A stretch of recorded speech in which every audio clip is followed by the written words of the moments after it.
तो आज हम बोलने वाले हैं हल्ला बोल और हमारे साथ है Manish Sharma. We are going to discuss the Rajasthan Royals probable 11. First things first, welcome Manish. And obviously Rajasthan Royals जो फर्स्ट आईपीएल जीतने के बाद एक फ्रेंचाइज है जो काफी अंडर परफॉर्म करी है. But this year again, very good auctions. Kumar Sangakkara is there, now as a director. So I think a lot of positive things to look forward to. और पॉजिटिविटी की start हम इसी से करेंगे. हमने तो यही सोचा है हमारे हिसाब से कि Jaiswal and Buttler will open the batting. What do you make of that Manish? I think Yashasvi Jaiswal को अगर इस सीजन में मैंने टाइम नहीं दिया तो आई डोंट नो कब खिलाएंगे. लास्ट ईयर उनको एक दो मैच खिला बैठा दिया. So for me, for the balance of the side, Yashasvi Jaiswal, I think should be given at least 50% of the matches to play with, ताकि हमें पता चल सके कि उसमें potential है कि नहीं, and ताकि next year के हिसाब से भी सोच सके कि whether they should look at him something that should be retaining at. Yashasvi Jaiswal, according to me, not according to management, according to me, he should start with, at the top, alongside with the very most obvious option of Mr. Josh Butler, the ever reliable and the destructible. So yeah, the opening is probably the one जो मुझे लगता है काफी simple अगर starting with the Yashasvi Jaiswal and Josh Butler would be the most beneficial one for a team taking. But then again, God knows क्या होगा. Exactly. And then you talk about Sanju Samson, your new captain at number 3. It is a very obvious choice in itself. काफी up and down performances रहे, but can you expect something better this year? People keep saying काफी up and down performances रहे, but despite having that up and down season last year, he was still the top scorer of the team. So despite such, I mean, I don't know what it says for the rest of the team, but the team management has shown confidence in him, and he has been with the franchise for quite a long time. And I still think it is a little surprise when they, took his name for the captaincy. I thought they might just go with someone like a Butler first, but it feels like they think of him like as the leader, And Butler also said in one of his tweets he is very eager to work under him.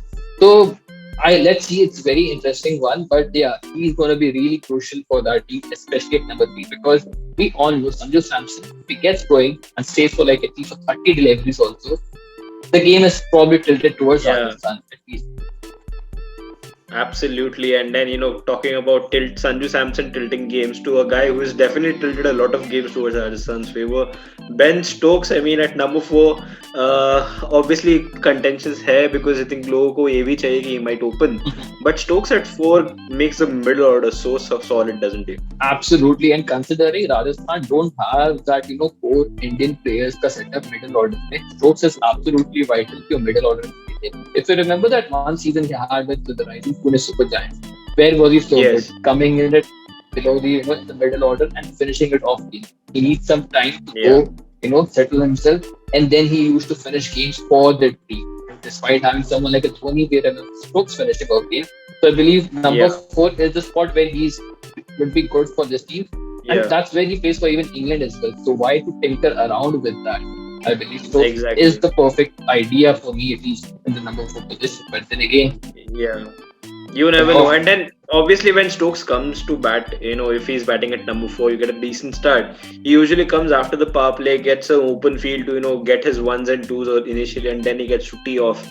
So I mean, it could be absolutely perfect for Rajasthan Royals, but we will see what happens there. Number 5, 6 and 7 are in a way, I think, self-explanatory considering the players that you have got. Riyan Parag at number 5, काफी बेहतर खेले हैं in the last 2 years. I think Riyan Parag's rise has been good to see. Obviously, we'll be expecting more. And Shivam Dube at 6, again, a very good signing, I feel. Someone who, I think India has looked at him as a backup for Hardik Pandya, and I guess someone who you would have had in your team as well. Someone, if Ben Stokes doesn't bowl his 4 overs, you can expect someone like Dube to chip in with a couple of overs. A decent hitter of the ball also. Absolutely, like number 5 and 6 काफी self-explanatory है. And Riyan Parag, 2 seasons 2019 में he kind of played a few matches and did well. Not a very great showing apart from a couple of matches, the one against Hyderabad where he did the famous Piku dance. But he needs to step up for the team this time around. I mean, he's still very young, but Rajasthan, I believe they will show a lot of faith in him and they've done for the past season. And At this point, it doesn't look like anyone else is there, to unless they decide to put in someone like a Michael Lindor. Yeah, जिन्होंने I think 2 games खेले थे, made 150 against the RCB.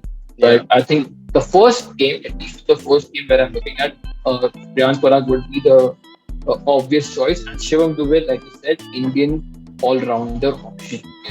yeah. So बहुत जरूरी था इस team को. I thought they might go for someone like a Kedar Jadhav who would bring that required experience, Indian batting experience. But Shivam Dubey is a good pick, I believe. And then number 7, I believe, was the find of last season IPL for the team. The fine for, at least you can say, for RR, Rahul Tevatia. Yeah. Those scintillating cameos that he used, that he played. Number 7 spot is his spot, and that's where he should bat. I don't think they should tinker around with it, Yeah. maybe he'll do a little bit. जहाँ है वही रहने दो. Exactly. Don't काफी mess around with अच्छा finisher है. Even if he comes in somewhere in the 16th, 17th over, he's capable enough of scoring 30-35 runs in 12 balls. That's his ability. And I think going with the team that you have before, it will make more sense for Tewatia to come in late and tee off. And talking about someone who could tee off, and someone who's expensive as well, very very expensive in the auction. In fact, Chris Morris at number 8. I mean, someone who was chased by a couple of teams apart from RR. RR got him. What do you make of him? Sangakkara has spoken really highly of him. And at number 8, he offers you a very good finishing option. He's good with the ball, with the new ball, and added it as well. Very economical as well last season with the ball. So, what do you make of the signing of Chris Morris? When the signing happened, I was a little surprised. But right after the signing happened, the CEO said that they have been in constant touch with him. They have been monitoring him. He was someone who was with the squad before as well, so they know about his ability. It's not someone that they haven't, played with. He's someone that been with the team before, and I believe, keeping the money part aside, it's difficult to keep the money aside. But just look at the player. He is something that was really needed for the squad. Because last year, often we used to struggle with that. Who is gonna come good for us after Jofra. Again, Jofra's availability is another issue this season. But if I look at it, Chris Morris is the guy you need, especially considering the first 5 games is in Mumbai, where there's going to be good bounce. So Morris is going to be really vital on those pitches. So, and if he can contribute with the bat, then that will just an added advantage. But I am particularly looking as Chris Morris the bowler, not Chris Morris the batsman. Absolutely, Manish. And अगर हम Jofra Archer की बात करें, he might not be available for 3 to 4 weeks, depending on how he recovers from his surgery. And considering that Andrew Tye comes into this team, Mustafizur is also injured for. I think he's come in late in the bubble, so he'll need a couple of weeks himself. So I guess that makes Andrew Tye a very obvious choice, isn't it?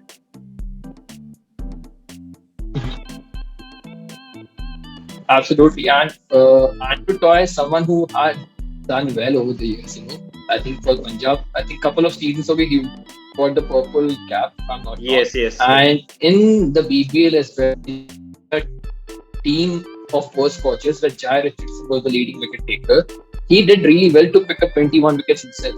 Because when you have a lead bowler picking 29 and as a supporting bowler you can pick up 21, that says a lot about your ability. So Andrew Tye would be really essential in the couple of games and a really good addition, I think, to the side.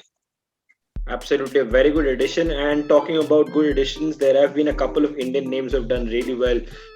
Kartik Tyagi, obviously last year, काफी अच्छी बात करी उनके बारे में. He will probably come at number 11. But then again, Shreyas Gopal was magnificent for Rajasthan Royals. I guess I remember him at Mumbai Indians, but then after that, when he went to Rajasthan Royals, he was just brilliant and magnificent, and a leg spinner who could absolutely be very vital, especially in Mumbai, जहाँ पे ball spin होती है, bounce काफी अच्छे से होती है, grip भी हो जाती है, and then because of that bounce, those square boundaries just slightly longer, he could probably help. Absolutely, and Shreyas Gopal would be looking to have a much better IPL than last season, and he's the leg spinner. I think Mayank Markande is another one who might come in handy when they go to Delhi, play in Delhi. But again, they might just go and think about maybe playing both the spinners.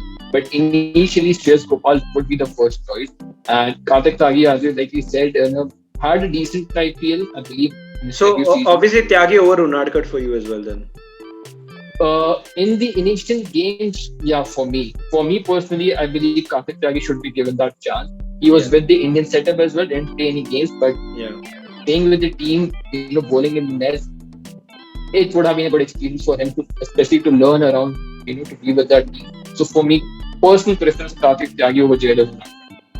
Absolutely. And this looks a pretty decent lineup, doesn't it, Manish? Expectations for the season? Do you think top four is a realistic prediction for you guys?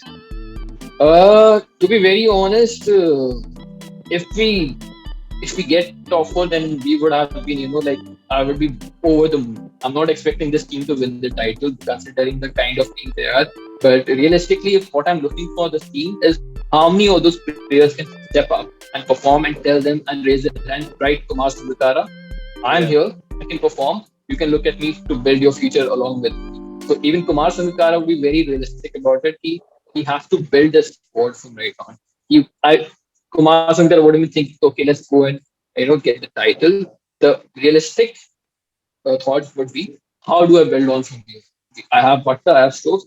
Who else do I have that I can take along with me in the next auction and then going forward next year? So if we get top four, it would be massive for us, considering the kind of teams around us. Absolutely. And here is our predicted 11 for the Rajasthan Royals. And for the rest of the IPL content, stay tuned to the Sports Story.